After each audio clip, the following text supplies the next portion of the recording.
The world around you was not invented. It was calculated. Tonight, we begin with a number. Not a large number at first, just a handful of characters. Sometimes a word the player types in on purpose, sometimes a string the system draws from the clock at the moment they press play. A string of digits written into a small field at the bottom of a screen, the rest of the world still waiting in the dark. That number is called the seed, and from it, the game will calculate an entire world. Every mountain, every ocean, every grain of sand in a desert that has not yet been visited by any player at all. All of it, in time, will be derived from those few characters. Nothing is stored, nothing is pre-built. The game is going to do the work, on demand, for as long as the player keeps walking. If this is your first visit, take a moment to subscribe. There's always a place for you at the fire. And the way it does that work is the subject of tonight's story. The math doesn't shimmer, it just builds. 2 to the 64th power. That is how many seeds there are. 18 quintillion, 446 quadrillion, 744 trillion, 73 billion, 709,551,616 possible worlds. A number so large that it does not really fit in the head.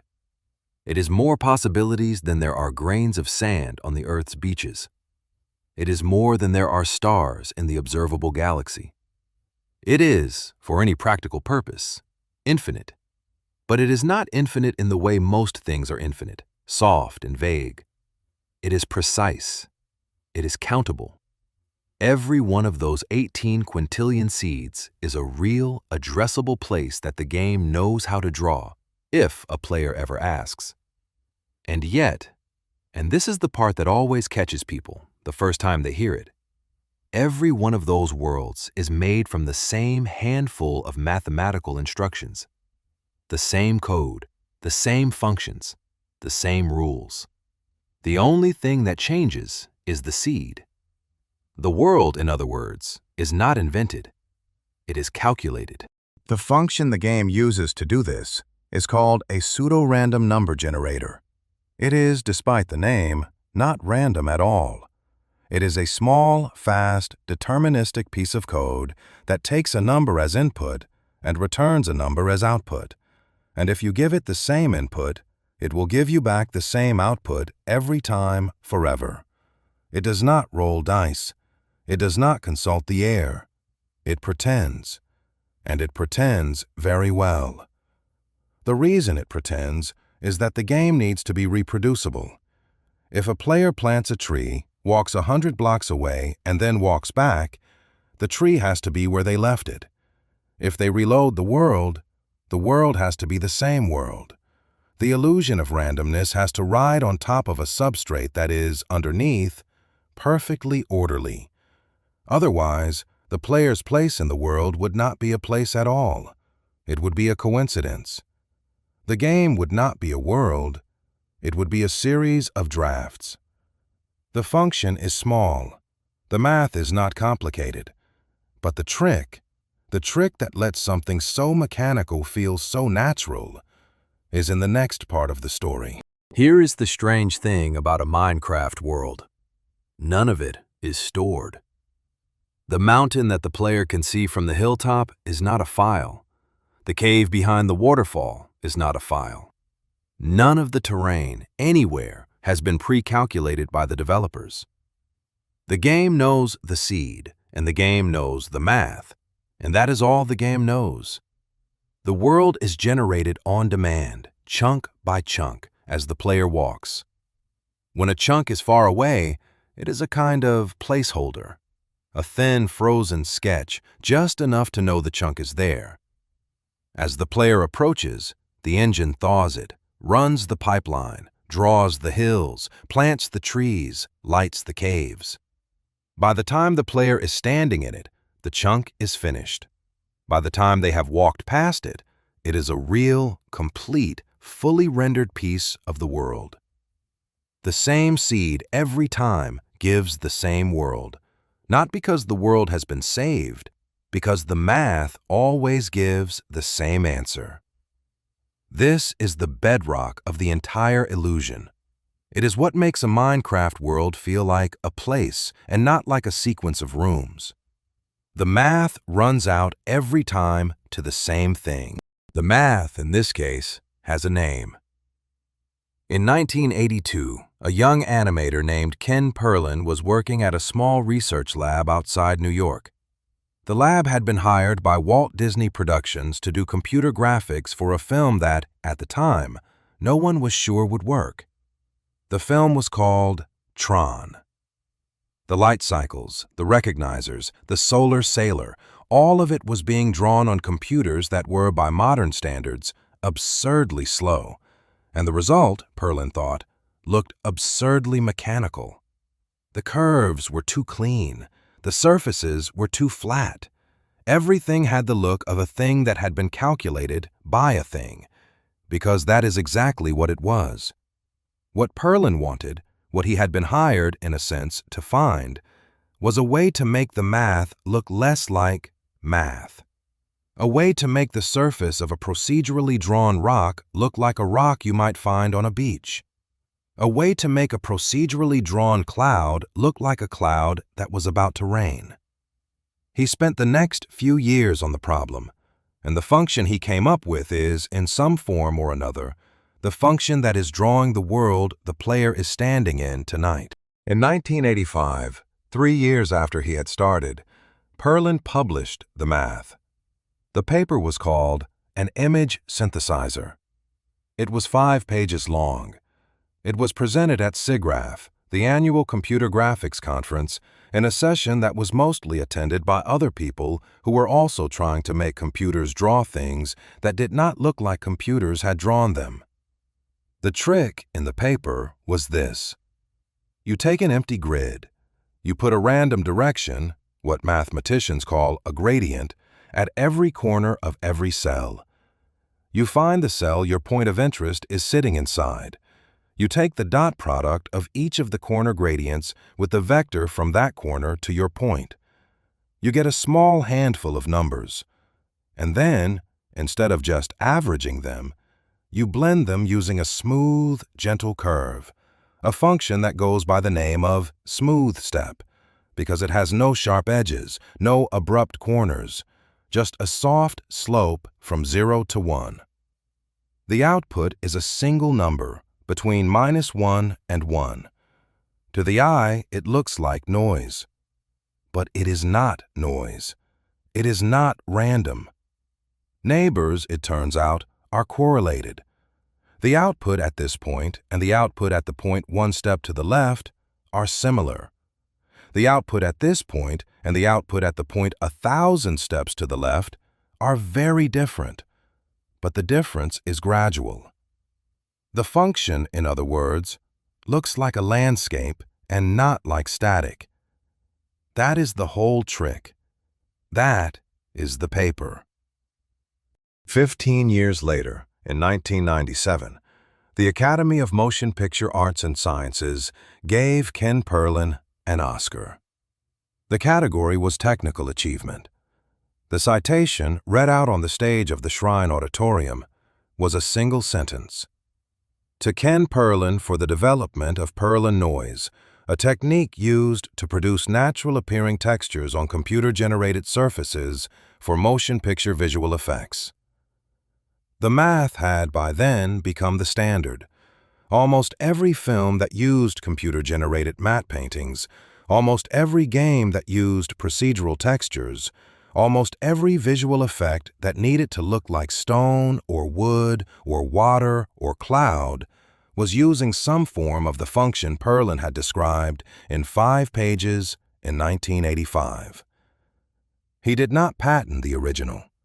That is a quietly generous act in a field that does not, as a rule, encourage generosity. He did, eventually in 2001, patent a successor, a slightly faster, slightly cleaner version called simplex noise.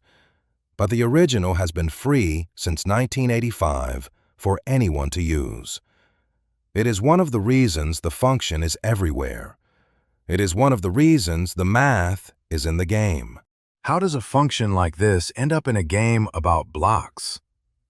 A few things had to be true at once. The function had to be cheap enough to run for every block in a chunk, every time a chunk is generated, without making the player wait. It had to be coherent. Neighbors had to look like neighbors, or the world would look like television static, just with cubes. And it had to be deterministic. The same seed had to give the same world, every time, on every machine, forever. Perlin noise, it turned out, satisfied all three. It was not the only candidate. There were other noise functions, some of them older, some of them newer.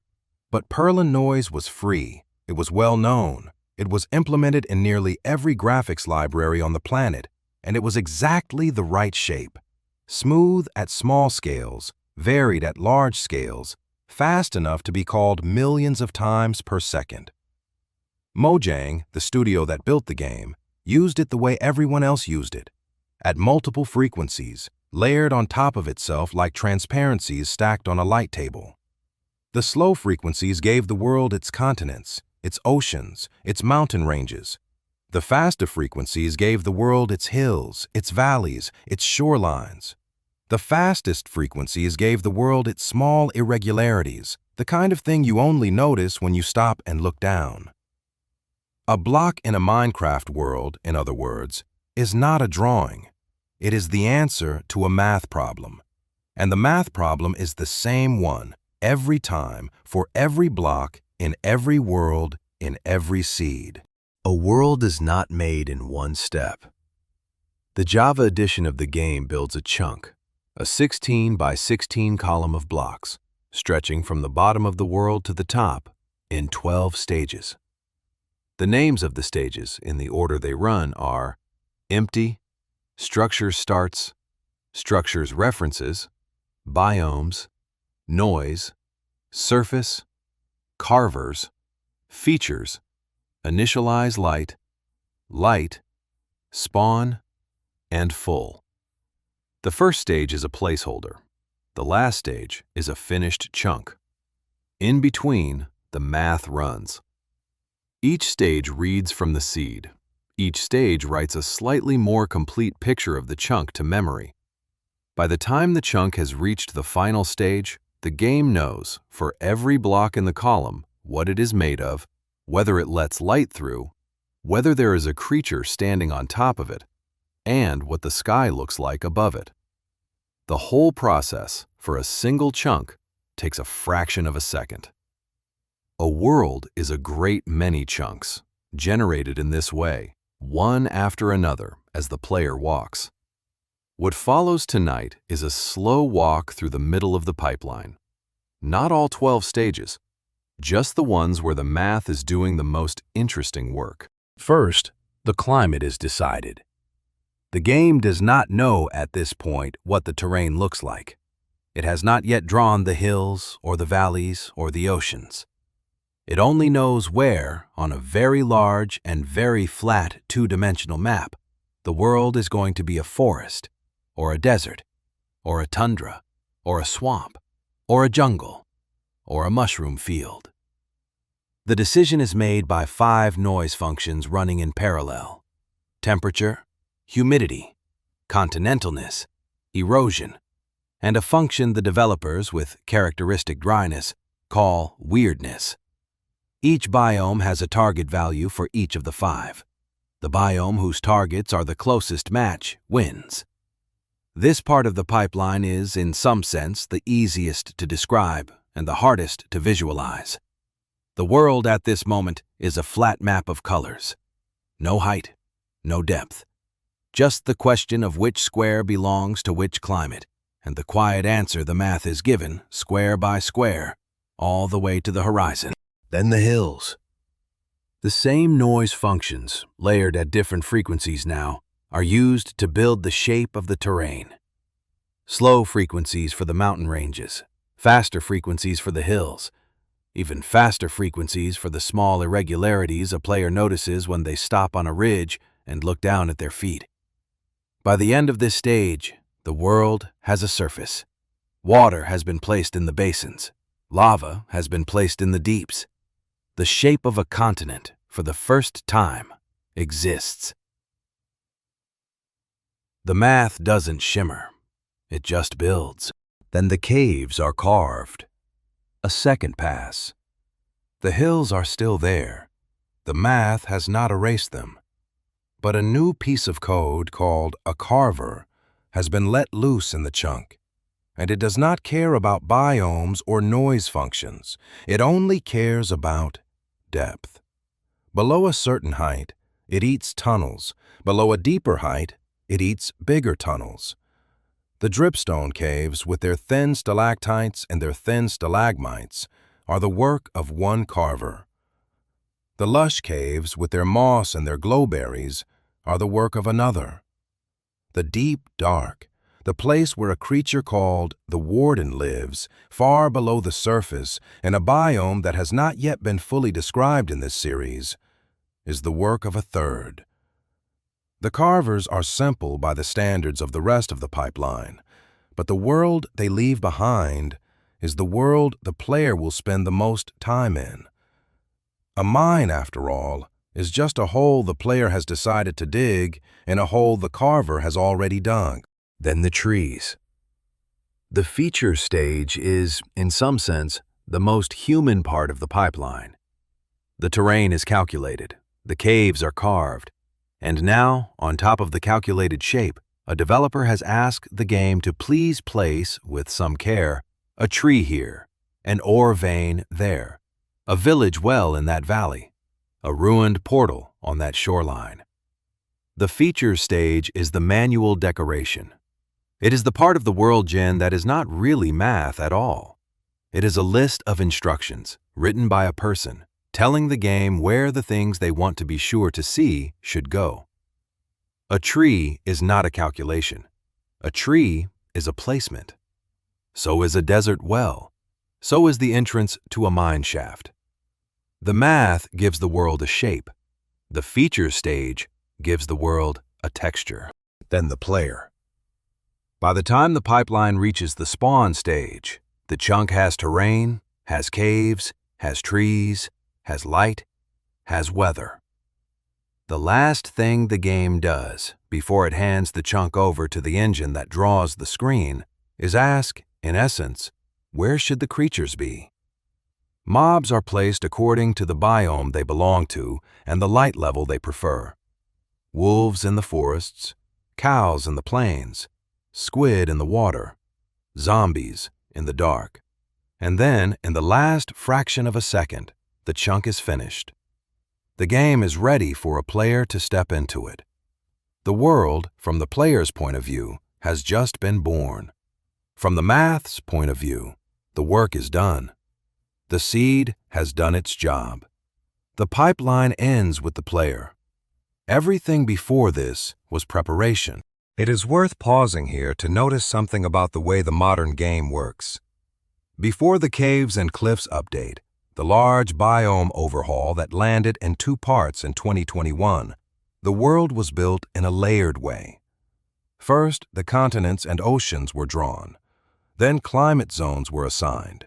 Then specific biomes were chosen according to which climate zone a square was in. It was a system that worked, but it had a constraint. Biomes were tied to climate, and climate was tied to shape. A jungle could not, in the old system, appear on a mountain. A desert could not appear in a crater. After the update, the system changed. The 5 noise parameters run in parallel, and the biome whose target values are the closest match wins. A jungle can stretch over a jagged peak. A desert can nest in the bowl of an extinct volcano. The terrain shape and the biome surface features are no longer required to agree. They are 2 different conversations the math is having at the same time, and the world they produce together is stranger and more varied than the world that came before. 5 functions decide everything.